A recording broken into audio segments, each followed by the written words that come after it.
Good afternoon, everyone. Welcome to the Mental Health Awareness Initiative.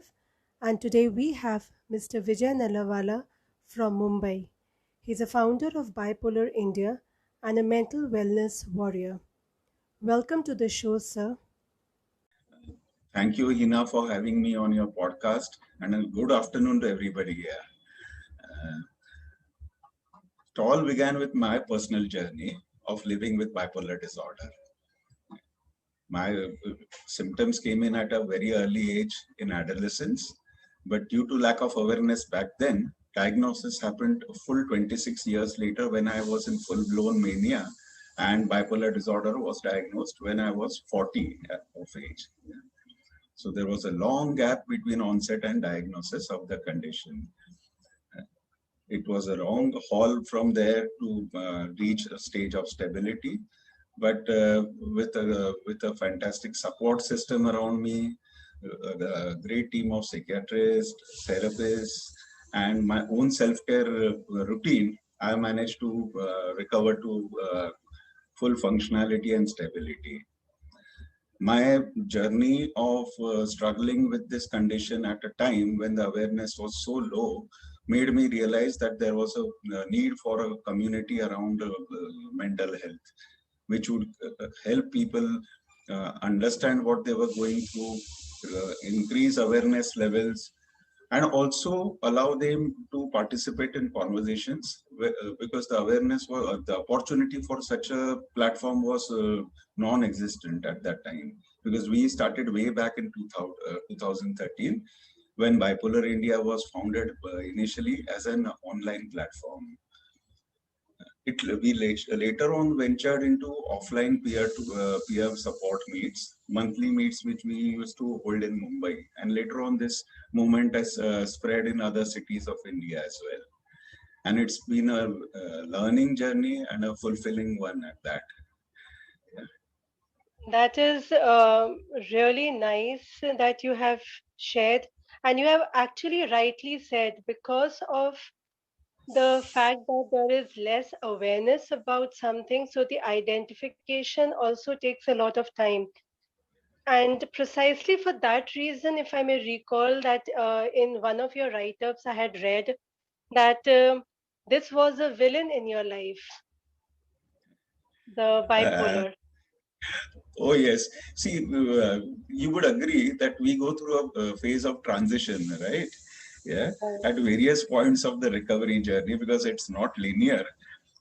Initially, we get overwhelmed when the diagnosis comes in, and especially when the condition is very severe. Yeah. So I would guess at that point of time, it was a villain for me. And then along the way, I befriended the condition.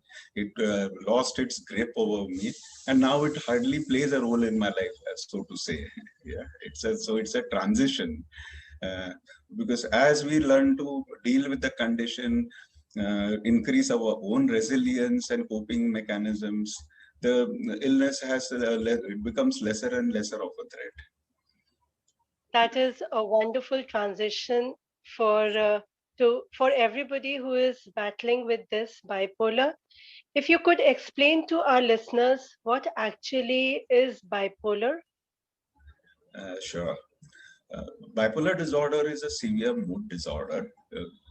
So, when we say mood disorder, everybody experiences changes in moods from lows because of experiences they deal with, or some elevated mood phase because of some happy occurrence in their lives or any other such event. Here we are talking about mood swings of very extreme natures. In the sense, when a person is in a depression, the depression would be so severe that for at times, some months together, the person has no energy to even get out of bed or to do anything worthwhile in life. The sense of hopelessness can be unnerving, and I mean, it appears that there is no end to the dark tunnel one is walking in. And at the extreme end of the polarity, that's why the term bipolarity is the elevated mood phase, where when the mood is so elevated, the energy levels are very high. one feels supremely confident about abilities. The thoughts are racing at a very high speed, and one's sense of ability to do things is exaggerated. And at once the one crosses the stage of psychosis, and then one reaches the level of delusion and has false beliefs about ability, that I can accomplish this, that I am a superpower, I have some superpowers within myself. I even believed that I was a version of God. So you can imagine the havoc it causes in the person's life and in the people around him. Very true. And it is also very painful for the family members who have someone who's identified with it, and till the point wherein no prescription or diagnosis is not done properly. So, what would you recommend as from the mental health, care aspect? What should, if a family member sees someone in their family as they are having the mood swings that you have mentioned, the extreme one, how should they go about? Uh, Firstly, I would say, Hina, see, to identify this kind of an illness for a lay person is very, very challenging, right? Because Right. even for a trained professional, there is often, misdiagnosis. There are a lot of cases of misdiagnosis, especially because the symptoms of bipolar disorder overlap many other conditions. For instance, if a person is examined in the depressive phase of mind, the symptoms are very similar to major depressive disorder, right?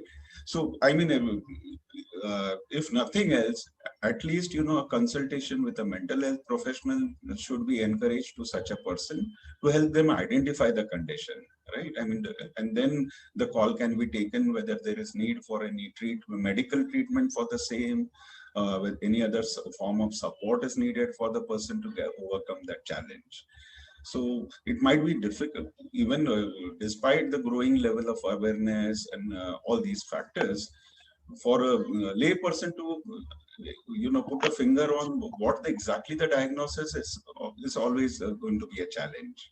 So professional help needs to be sought at such times. And once the professional help is taken in, do you suggest that this thing is treatable? Certainly is. And it's not only about my experience. In our community now, we have close to 400 members. All right. And it is so, heartwarming to see many of them are living functional, rewarding lives. Yeah.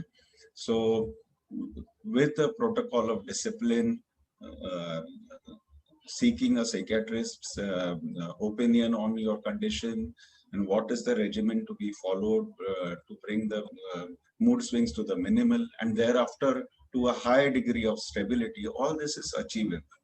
Yeah. So the severity of the condition is, if it, I mean, one need not get overwhelmed with that aspect of it.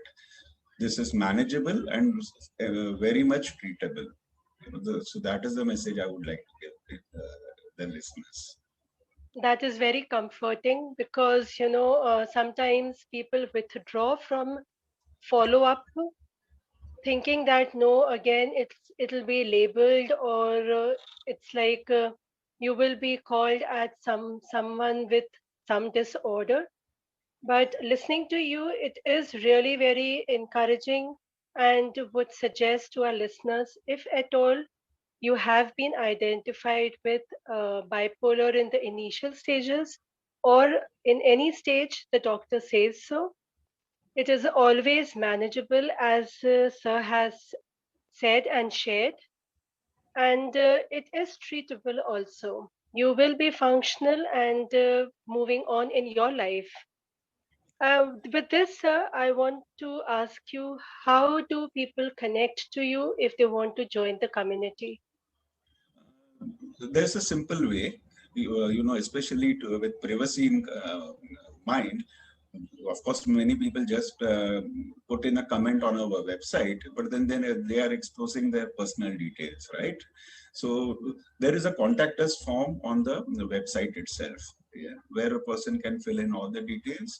And through this channel, we are receiving requests for membership almost on a daily basis in our community.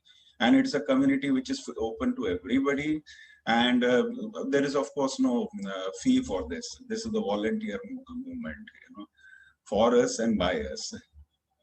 That is really very, you know, nice and supportive. If you could just say the website wherein people could register themselves if at all they need that support. Yeah, sure. It's BipolarIndia.com. Okay. So it's a request to all the listeners, all those who are going through this bipolar disorder or are having elevated mood swings on and off, they can just go and join in as a community member and discuss about it. What should they do or what should not be done? So I'm sure you'll get all the support system. What actually happens in this community? I'm just interested to know. How does it function? Oh, yes. So, see, the most encouraging part of the community is, I mean, the essence of the community is, even a person in great struggle and strife will not hold back from trying to be of help to another person who is in difficulty. Yeah, this is an observation that really sort of raises hope in humanity and in our sense of compassion. I suppose our struggles overlap to a large extent, and that is why we develop a sort of a bonding within ourselves. Yeah, and the sense of belonging is something which many of our members say that they have not even experienced their such a feeling even within their families, right? This is the sense of the connect that happens within the community. So we do not advise much on the medical front because we are not competent to do so, but our prime approach is a holistic approach towards healing. Yeah. So, Okay. because we know that once we approach a psychiatrist, a therapist, they will be doing what's required on that front. Then the True. onus shifts are largely on the person to ensure that we take it to the next level by our own contribution, right? Yeah. So we have a Hmm. lot of emphasis on things like a regular exercise. It can be as simple as daily walks, a nutritious diet, sleep hygiene, which has got so much relevance with mood disorders. Yeah, a nutritious diet and yoga and pranayam, for instance. Yeah, all these things. Journal keeping. So sharing of these coping mechanisms also builds the knowledge base of the community. So awareness needs to go beyond just understanding the illness, and more importantly, it needs to take the person across the journey from deep struggle to recovery. That's the core purpose of the community. Yeah, and then it steps in at a time of a crisis.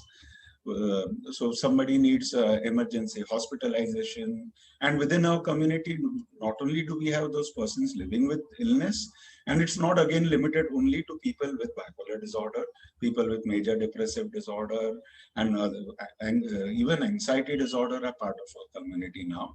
And along with that, a key component is family caregivers.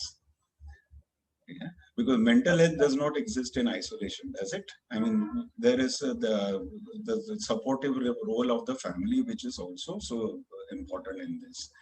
So, what the community also does is sensitizes them to the issues of what people are going through. Also, That is a very good approach, I may say, as being a therapist myself.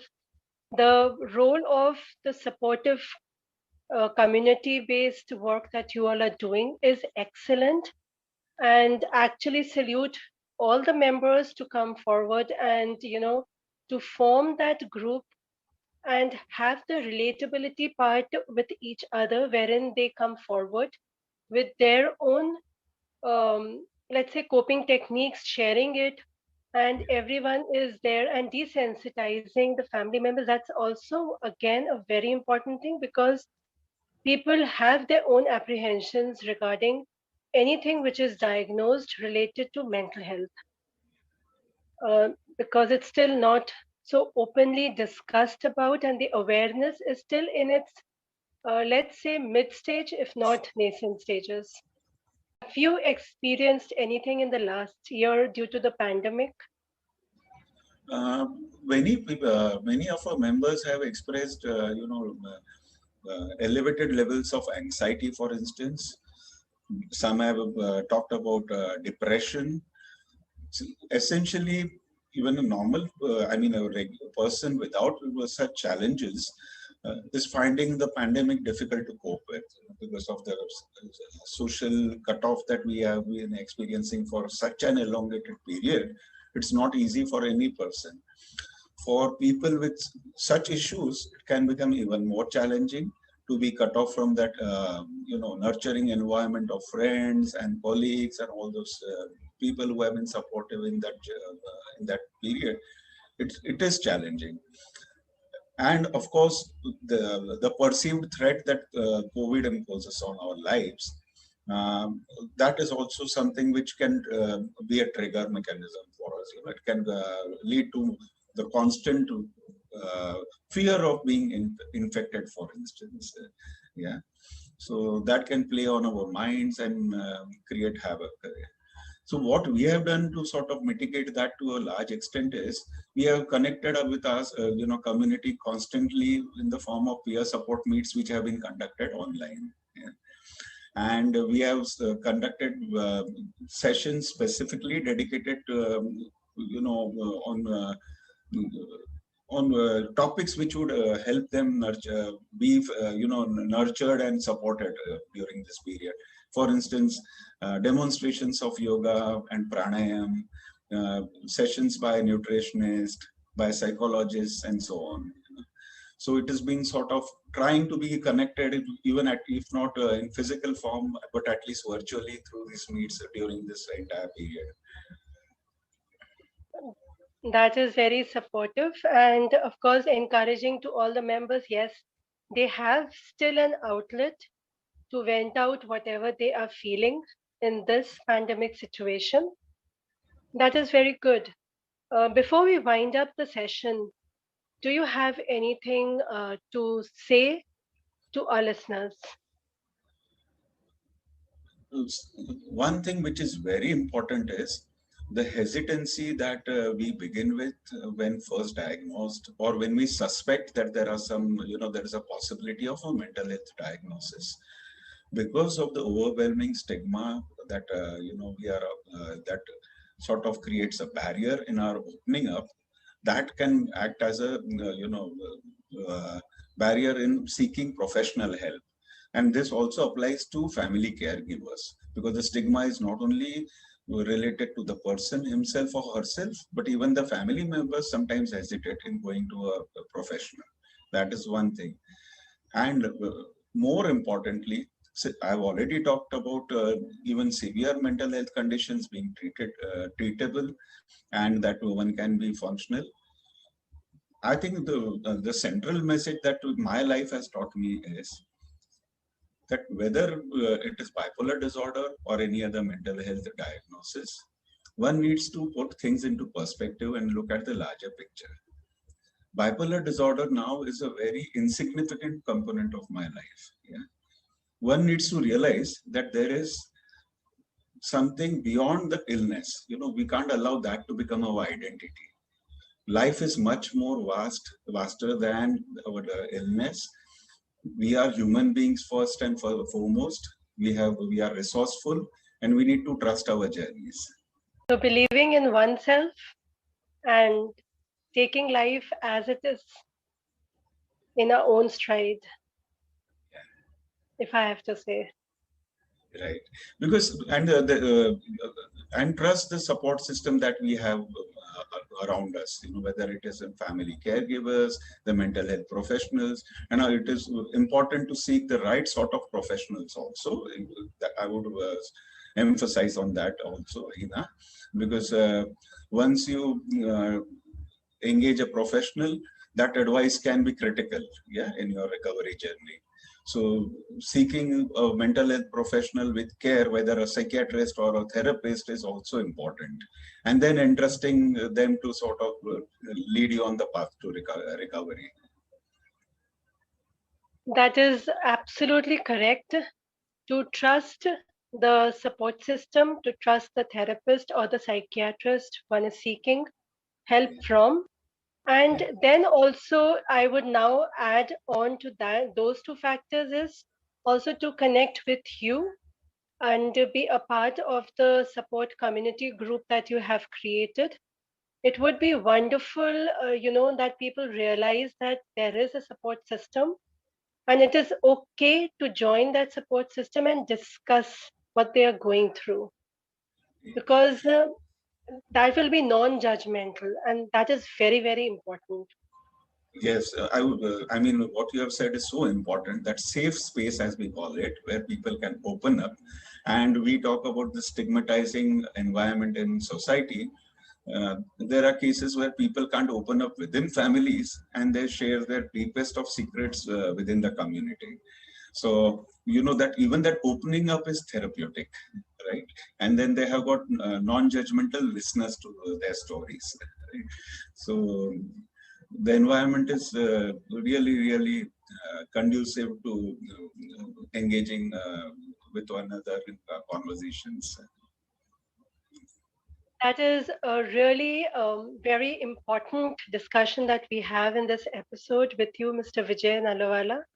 And I'm really thankful to you that you came forward and accepted my invitation to speak about such an important topic because we are, coming across that people are being clinically identified to be having bipolar disorder. And okay, fine, the medication is there, the therapeutic part is there, but support group has its own importance.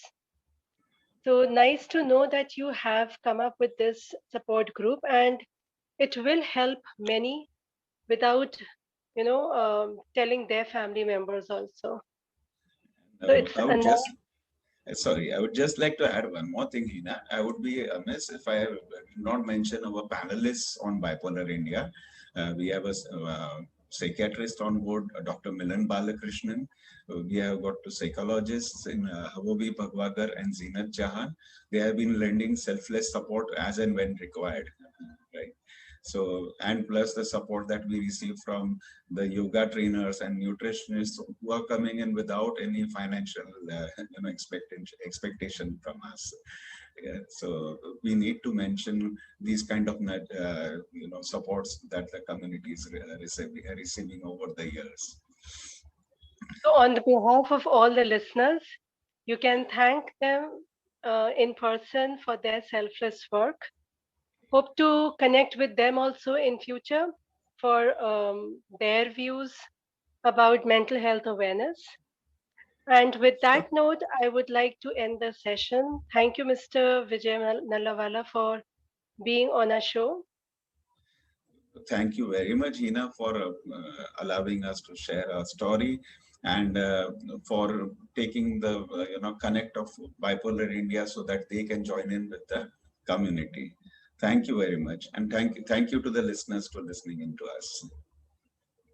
Thanks a lot. With that note, we end the episode for the day.